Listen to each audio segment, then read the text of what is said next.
നേരത്തെയൊക്കെ നമ്മുടെ ഓഫീസുകളിലെ flower arrangements ആയിരുന്നു കൂടുതൽ വെക്കുന്നത്.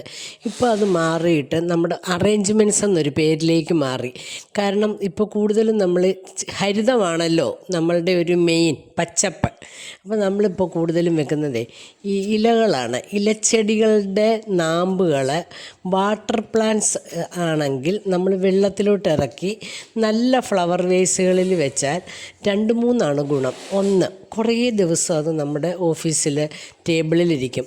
പ്രത്യേകിച്ചും കോൺഫറൻസ് ഹാളിൽ വലിയ വലിയ ഹോളൊക്കെ ആണെങ്കിൽ അതിൻ്റെ നടുവിലൊക്കെ വലിയ അറേഞ്ച്മെൻറ്റ്സ് വേണം.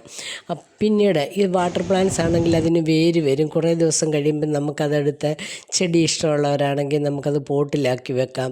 ഇല്ലേ ചെറിയ ചെറിയ പോട്ടിലാക്കി ചെറിയ ചെറിയ ടേബിളുകളിൽ വെക്കാം. അങ്ങനെ ഒരുപാട് ഗുണമുണ്ട്.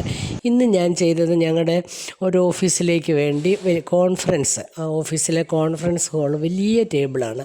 അതിൻ്റെ സെൻട്രൽ വെക്കാനാണ് അവരാവശ്യപ്പെട്ടത്. നല്ല പച്ച നിറമുള്ള ചെടികൾ മാത്രം മതിയെന്ന് അവർ പ്രത്യേകം എടുത്തു പറഞ്ഞിരുന്നു. അതുകൊണ്ട് എല്ലാം വാട്ടർ പ്ലാന്റ്സ് ആണ് വെച്ചിരിക്കുന്നത്. അതിന് ചെറിയ ചെറിയ വേരുകൾ ഇപ്പോൾ തന്നെ ഉണ്ട്, അല്ലെങ്കിലും അതിന് ഇനിയും വേരുകൾ വരും. അപ്പോൾ അതാണ് ചെയ്തിരിക്കുന്നത്. എല്ലാവരും ഒന്ന് കണ്ടു നോക്കൂ.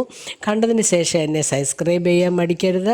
ആവശ്യമുള്ളവർക്ക് എന്നെ വിളിക്കുകയും ചെയ്യാൻ.